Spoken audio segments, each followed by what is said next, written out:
সফররত সৌদির উপপররাষ্ট্রমন্ত্রীর সঙ্গে রাষ্ট্রীয় অতিথি ভবন পদ্মায় বৈঠক করছেন পররাষ্ট্রমন্ত্রী, প্রতিমন্ত্রী উপদেষ্টা এবং স্বরাষ্ট্রমন্ত্রী। এ নিয়ে আরও জানাতে সেখান থেকে আমাদের সঙ্গে যুক্ত হচ্ছেন ঝুমি রহমান। ঝুমি, সৌদির উপপররাষ্ট্রমন্ত্রীর সঙ্গে বৈঠকে কি বিষয়ে আলোচনা চলছে সেই বিষয়টি জানাবেন।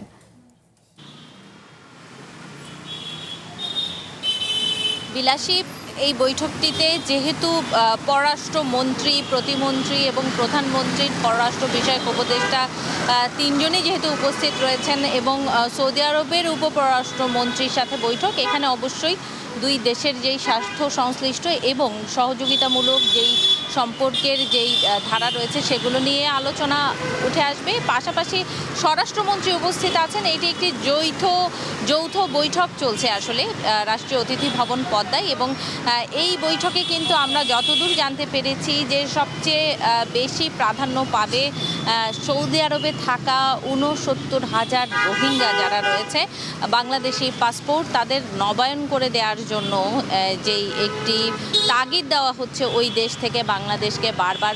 এই বৈঠকে কিন্তু সেই বিষয়টি নিয়েই বিস্তর আলোচনার কথা আমরা জেনেছি, এবং যেই সফররত সৌদির যেই উপপররাষ্ট্রমন্ত্রী আছে তিনি কিন্তু রোহিঙ্গাদের পাসপোর্ট রিনিউর বিষয়টিকেই সবচেয়ে বেশি গুরুত্ব দিচ্ছেন বলে আমরা জানতে পেরেছি।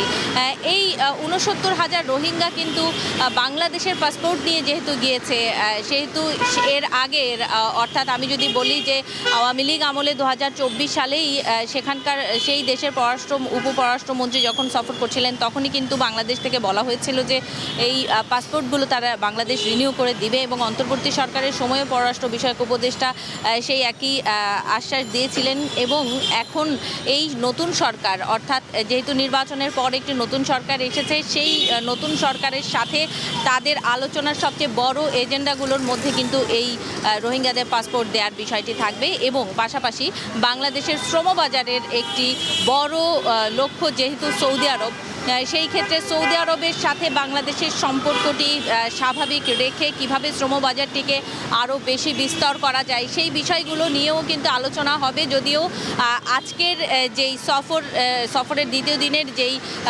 শিডিউলটি রয়েছে সেখানে প্রধানমন্ত্রীর সাথে বৈঠকের পর কিন্তু বিকালে ফিরে যাওয়ার আগে প্রবাসী কল্যাণ মন্ত্রীর সাথেও বৈঠক করবেন সৌদির এই উপপররাষ্ট্রমন্ত্রী। এবং সেখানে আমরা জানি যে সৌদি আরবে অবস্থানরত যেই বাংলাদেশি রয়েছে তাদের বৈধ বাংলাদেশি যেমন রয়েছে, অবৈধ বাংলাদেশিও রয়েছে, এবং অনেক ক্ষেত্রেই কিন্তু তাদের নানা রকমের ঝামেলার মধ্য দিয়ে যেতে হয়, নানা সংকট পার হয়ে যেতে হয়। প্রবাসী কর্মী যারা বাংলাদেশের রয়েছেন, বাংলাদেশের রেমিটেন্সের সবচেয়ে বড় যারা রেমিটেন্স দিয়ে বাংলাদেশের অর্থনীতিকে যারা সমৃদ্ধ করেন, সেই প্রবাসীদের কিভাবে স্বাচ্ছন্দ্য দেওয়া যায়, আরও বেশি বাংলাদেশের থেকে এই শ্রমবাজারের কর্মী আরও বেশি পাঠানো যায়, সেই বিষয়গুলো কিন্তু তাদের এই উপপররাষ্ট্রমন্ত্রীর যেই সফর রয়েছে সেখানে উঠে আসার কথা রয়েছে। তো বিলাসী, আমার কাছে এই ছিল এখনকার মতো।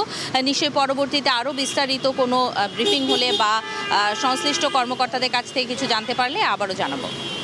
ধন্যবাদ ঝুমি। সফররত সৌদির উপপররাষ্ট্রমন্ত্রীর সঙ্গে বৈঠক করছেন পররাষ্ট্রমন্ত্রী, প্রতিমন্ত্রী উপদেষ্টা এবং স্বরাষ্ট্রমন্ত্রী।